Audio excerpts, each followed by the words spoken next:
और अब बात करते हैं सीएए की। जैसे ही सीएए दो देश के अंदर लागू हुआ है तो विपक्ष इस पर जहां एक तरफ सवाल खड़े कर रहा है तो वहीं कई मौलाना अब इसके समर्थन में आकर खड़े हो गए हैं। सीएए के पक्ष में कई मौलाना आ गए हैं और इसमें जो नाम सामने आ रहा है उसमें शहाबुद्दीन रिजवी बरेलवी। आपको बताएं कि इस पर शहाबुद्दीन रिजवी बरेलवी का कहना है कि सीएए लागू करने का हम स्वागत करते हैं और सीएए कानून पहले आ जाना चाहिए था। साथ ही बड़ी बात यहां पर शहाबुद्दीन रिजवी बरेलवी की तरफ से कहा गया है कि मुसलमानों को भ्रमित किया गया है सीएए को लेकर। यह बड़ा बयान शहाबुद्दीन रिजवी बरेलवी की तरफ से दिया गया है। तो सीएए लागू होने के बाद इसका स्वागत जो मौलाना है वो करते हुए नजर आ रहे हैं और बड़ा बयान यहां पर दिया गया है शहाबुद्दीन रिजवी बरेलवी की तरफ से, जिनका कहना है कि मुसलमानों को भ्रमित किया जा रहा है और सीएए पहले ही आ जाना चाहिए था। यह बड़ा बयान जो है वो मौलाना शहाबुद्दीन रिजवी बरेलवी, जिस तरीके से सीएए देश में लागू किया गया है इसे लेकर जहां विपक्ष एक तरफ आवाज उठा रहा है, लगातार इसकी मुखालफत हो रही है, इसका विरोध किया जा रहा है, तो वहीं जो मौलाना है वो इसका समर्थन अब करते हुए नजर आ रहे हैं और साफ तौर पर कह रहे हैं कि मुसलमानों को इसके जरिए भ्रमित करने की कोशिश हो रही है, जबकि यह कानून पहले ही देश में आ जाना चाहिए था। इसका हम स्वागत करते हैं और साथ ही वो ये भी कह रहे हैं कि इसे पहले लागू कर देना चाहिए था, यह पहले लागू हो जाना चाहिए था। मैं इस कानून के लागू किए जाने पर इसका इस्तकबाल करता हूं, स्वागत करता हूं और ये लागू बहुत पहले किया जाना चाहिए था। खैर देर आयत दुरुस्त आयत। इस कानून के ताल्लुक से मुसलमानों के दरमियान बड़ी गलतफहमियां हैं, उस गलतफहमियों को दूर किया जाना चाहिए और मैं बताना चाहता हूं कि इस कानून से मुसलमानों का कोई लेना देना नहीं है और ना ही इस कानून के जरिए किसी भी मुसलमान शख्स की नागरिकता जाएगी या शहरियत छीनी जाएगी।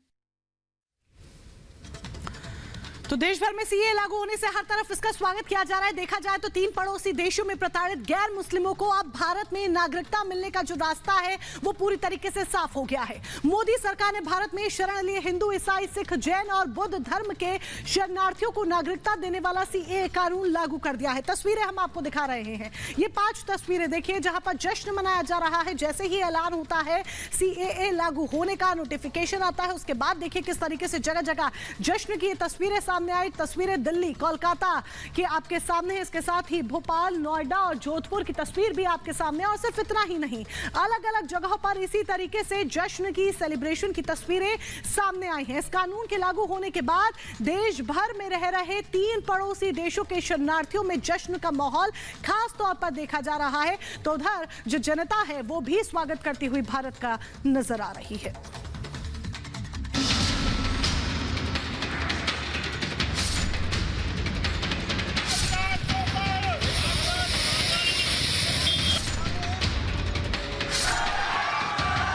सीएए लागू होगा, इस देश का कानून है, इसको कोई नहीं रोक सकता। खत्म हुआ इंतजार, आ गई वो घड़ी जिसका बरसों से था इंतजार। आखिरकार सीएए कानून को लागू करने की अधिसूचना केंद्र सरकार ने जारी कर दी और खबर मिलते ही देश के अलग अलग हिस्सों में पीड़ित शरणार्थियों में खुशी की लहर दौड़ गई। जरा गौर से देखिए जश्न की ये तस्वीरें।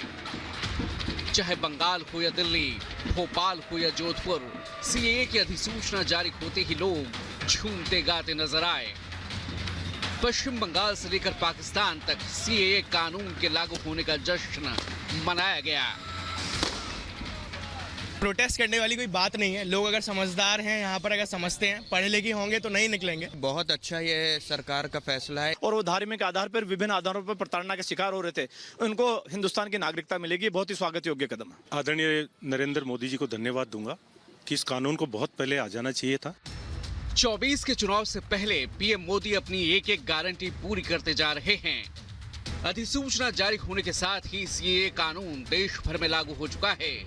इससे पाकिस्तान, बांग्लादेश, अफगानिस्तान से आए गैर मुस्लिम शरणार्थियों को नागरिकता मिलने का रास्ता साफ हो चुका है। अब गृह मंत्रालय इससे जुड़े नियम बनाएगा। नियमों के लिए सरकार का पोर्टल तैयार है। मोदी सरकार ने सीएए पोर्टल लॉन्च कर दिया है। नागरिकता देने की प्रक्रिया अब शुरू हो जाएगी।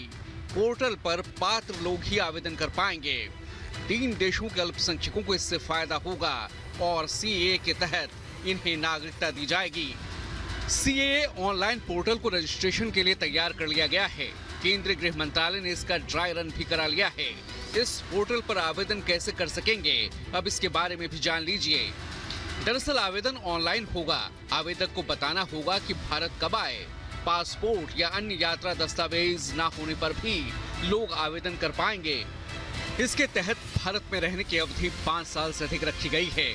लेकिन सीएए की अधिसूचना जारी होने के साथ ही इस पर सियासी शोर भी जोर पकड़ चुका है। जहां बीजेपी गारंटी के पूरे होने का दावा कर रही है, तो वहीं विपक्ष का आरोप है कि बीजेपी ध्रुवीकरण की सियासत कर रही है। पहली बात तो ये है, इतना विलंब क्यों किया? अगर विलंब किया तो चुनाव के बाद क्या दिक्कत थी? उनका एकमात्र उद्देश्य होता है हर मुद्दे को हिंदू मुसलमान में बांटो। धर्म के आधार पर यह तय किया जाएगा कि कौन नागरिक बन सकता है, कौन नहीं बन सकता है। मेरे मत में ये भारतीय संविधान के खिलाफ है। हिंदू मुसलमान करेंगे, भारत पाकिस्तान करेंगे, भारत बांग्लादेश करेंगे। एक खेल, आखिरी खेल उनका चल रहा है। चलने दो, लागू होने दो। 370 भी हटाया, क्या किया कश्मीर में? कश्मीरी पंडित आ गए घर में। ये खेल करते रहते।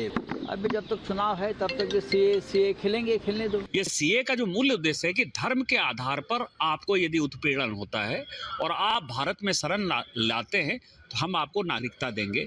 इसमें यदि विपक्षी ह्यू एंड क्राई कर रहा है तो ये शुद्ध वोट बैंक की पॉलिटिक्स है, शुद्ध मुस्लिम पॉलिटिक्स है और इनको तरस आना चाहिए, इनको शर्म आना चाहिए, इनको देश से माफी मांगनी चाहिए कि इन्हीं लोगों के इसी व्यवहार के कारण भारत का विभाजन हो गया। असदुद्दीन ओवैसी ने क्रोनोलॉजी समझाते हुए सीएए को मुसलमानों के खिलाफ बताया, तो मायावती ने भी इसे चुनाव से जोड़ा है। कांग्रेस के नेताओं ने भी विरोध के सुर अख्तियार किए हैं। तो वहीं यूपी के पूर्व सीएम और सपा अध्यक्ष अखिलेश यादव ने केंद्र के सीएए पर सवाल उठाते हुए लिखा, जब देश के नागरिक रोजी रोटी के लिए बाहर जाने पर मजबूर हैं, तो दूसरों के लिए नागरिकता कानून लाने से क्या होगा? जनता अब भटकावे की राजनीति का खेल समझ चुकी है। बीजेपी सरकार ये बताए कि उनके 10 सालों के राज में लाखों नागरिक देश की नागरिकता छोड़कर क्यों चले गए। चाहे कुछ हो जाए, इलेक्टोरल बॉन्ड का हिसाब तो देना ही पड़ेगा और फिर केयर फंड का भी। ममता ने भी वहीं विरोध के संकेत दे दिए हैं। मैं आज बोल दिया कि एक बीजेपी का इलेक्शन पब्लिसिटी है, नथिंग इज दिस। तो 20 साल में एक कानून पास हुआ था, उसका बाद 4 साल बीत गया, लेकिन अभी चुनाव जब आते हैं ये कुछ गाप गप करते हैं। ये भी एक गाप गप है, लेकिन असली फायदा किसी को नहीं मिलेगा। देखिए, आदरणीय गृह मंत्री जी ने पहले ही बताया था कि लोकसभा इलेक्शन से पहले सीए का रूल्स रेगुलेशन चालू हो जाएगा, तो चालू हो गया। हम जो बोलते हैं वो करते हैं। अब किसी की इससे तकलीफ नहीं है, सब आनंद में है, लेकिन हमारे मुख्यमंत्री को नींद नहीं आ रहा है, यही तकलीफ है उनको। कांग्रेस और उद्धव गुट भी खुलकर मैदान में उतर गया है और मोदी के फैसले को चुनावी बता रहा है। लेकिन बीजेपी नेताओं ने इस फैसले के लिए पीएम मोदी का आभार जताया है। दिल्ली में कल बीजेपी केंद्रीय चुनाव समिति की बैठक में सीएए की अधिसूचना जारी होने के बाद पीएम मोदी का अभिनंदन किया गया और गारंटी को पूरा करने की बधाई दी गई। देश के यशस्वी प्रधानमंत्री नरेंद्र मोदी जी के नेतृत्व में एक और अच्छा फैसला आया है कि उनको यहाँ नागरिकता भी मिलेगी और यहाँ की सुविधाएं भी उनको मिलेंगी। आज ऐसा समय आया है, मैं निश्चित रूप से ये सीएए का जो आज फैसला आया है उसके लिए मैं बहुत बहुत धन्यवाद और साधुवाद देना चाहता हूँ। माननीय प्रधानमंत्री नरेंद्र मोदी जी के द्वारा भारत सरकार ने सीएए नोटिफिकेशन करके एक्चुअल में इस सभी लोगों को सिटीजनशिप देने का काम जो भारत सरकार ने किया, इसलिए मैं भारत सरकार का और माननीय प्रधानमंत्री नरेंद्र मोदी जी का बहुत बहुत अभिनंदन करता हूं।